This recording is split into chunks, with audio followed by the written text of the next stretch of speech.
All right, we're talking on Thursday, Newspaper of Record. You won the race, but now with Newspaper of Record, talk a little bit about the results. Quarters in 112.48. She picked up the pace a little bit there, and they come to the top of the stretch.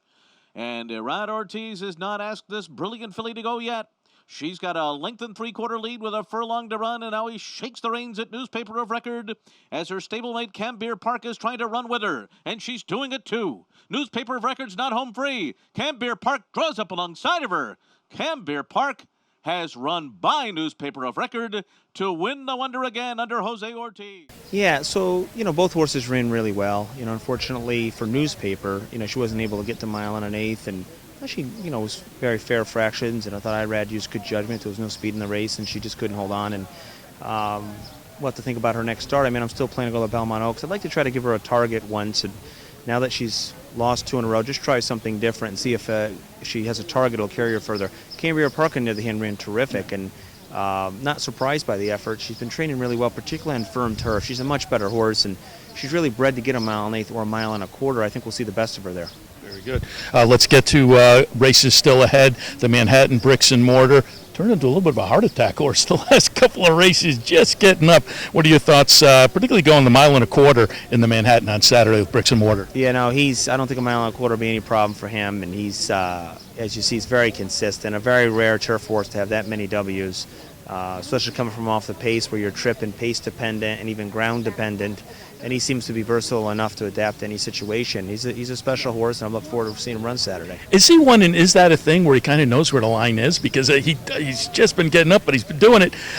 I don't know whether you're ever thinking he's not going to get there, but he does just get there. I agree with you. And fortunately, I've had a handful of horses, that are like that, and that they just know where the wire is, right? And I have a lot of respect for that and for this horse, and hopefully he times it again right on Saturday. You got a couple in the Woody Stevens, Honest Mischief and Complexity. Honest Mischief impressed in the Maiden Breaker down at Keeneland. What was your takeaway from that one? Yeah, very impressive. He had trained really well. His debut was very good down at Gulfstream, beaten by a really good horse, and he learned a lot in that race and really moved forward big time at Keeneland. Ran a fast number, gave him plenty of time to recover, and normally I wouldn't take a maiden breaker right into a grade one like this, but I like the timing, I like the fact it's against straight 3-year-olds, and I like the distance of 7/8 for him. That's why I chose it. He's given up significant experience to a lot of other horses in the race, but we'll roll the dice. And let's hear a little bit about Complexity. Won the grade one Champagne last year, wound up 10th in the Breeders' Cup Juvenile. This is the 3-year-old debut for Complexity. He's one that I was trying to search for a race for. He's I'm in a rock and a hard place. I really don't want to run him in a grade one his first start of the year. On the other hand, again, I want to run against straight 3-year-olds. I like 7/8 for him to start with. The timing's good. Let's get him started and see how he does. Just quickly, a couple more on Saturday. You talk about Maiden Breaker moving into tougher company. I don't know whether that 3-year-old filly division is that tough, though. Guerana, a Maiden Breaker in the career debut, only race so far. You step into the Acorn with her. Same situation, very similar anyway, of Honest Mischief, in that this one has less experience, only running one brilliant race. But again, I like the distance and the timing. Same age group, not the toughest group of 3-year-old fillies on the dirt this year yet.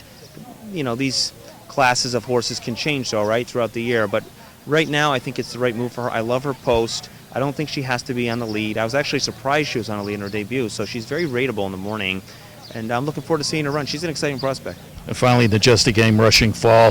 7 wins and 8 starts with the second place finish, a neck away from being undefeated. You also have Environs in that Just a Game, but talk a little bit about Rushing Fall. Yeah, she's a model of consistency and training really well. I like the mile distance for her. She's versatile. She can be on the lead. There's not a ton of speed in here. She can rate just fine, and hopefully she continues to win and weigh Saturday. I'm curious, you have a Belmont thought?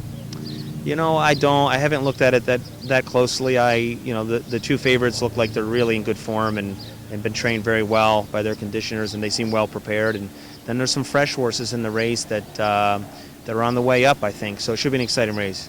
Good luck this weekend. Thank you.